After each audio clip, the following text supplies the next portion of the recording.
اسی طرح اس سال 14 اگست پہ نیتیں کرتے ہیں، اپنے اس جذبے کو سونے نہ دینا، مرنے نہ دینا، بلکہ 14 اگست کے اس جذبے کو استعمال کرو اب نئی نیتیں کرنے پہ۔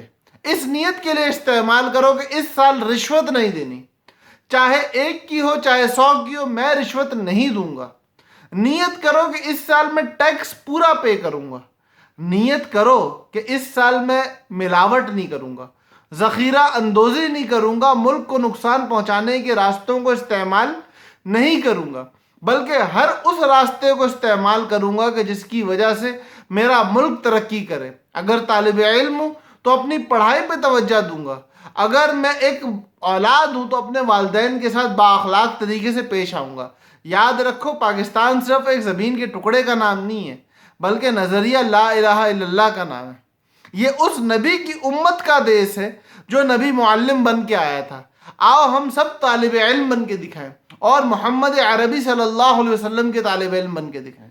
وہ ایسی ذات ہیں کہ ان کے طلباء کے اندر تمام تر اعلیٰ صفات کا ہونا لازمی ہے۔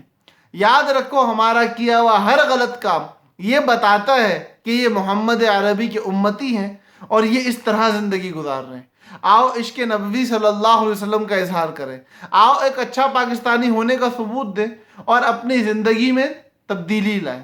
تبدیلی ملک میں نہیں لانی، تبدیلی حکومت میں نہیں لانی، تبدیلی اپنے اندر لے کے آنی ہے۔ آپ خود کو تبدیل کرو، میں خود کو تبدیل کرتا ہوں، ملک خود تبدیل ہو جائے گا۔ میں قانون کو فالو کروں گا تو ملک قانون کو فالو کرے گا۔ میں قانون کو مان کے چلوں گا، میں دیانتدار مسلمان پاکستانی بن کے رہوں گا تو ملک کے اندر دیانتداری نظر آئے گی۔ تبدیلی آپ سے آئے گی، تبدیلی مجھ سے آئے گی۔ یہ تبدیلی حکومتوں کا کام نہیں ہے، یہ تبدیلی آپ کا کام ہے، یہ تبدیلی میرا کام ہے۔ آؤ اپنے آپ کو سنواریں، آؤ ایک اچھے پاکستانی بن کے دکھائیں، اور یہ جذبہ 14 اگست کے ساتھ خاص نہ کریں بلکہ ساری زندگی اس کو اپنا نصب العین بنا کے زندگی گزاریں۔ السلام علیکم ورحمۃ اللہ وبرکاتہ۔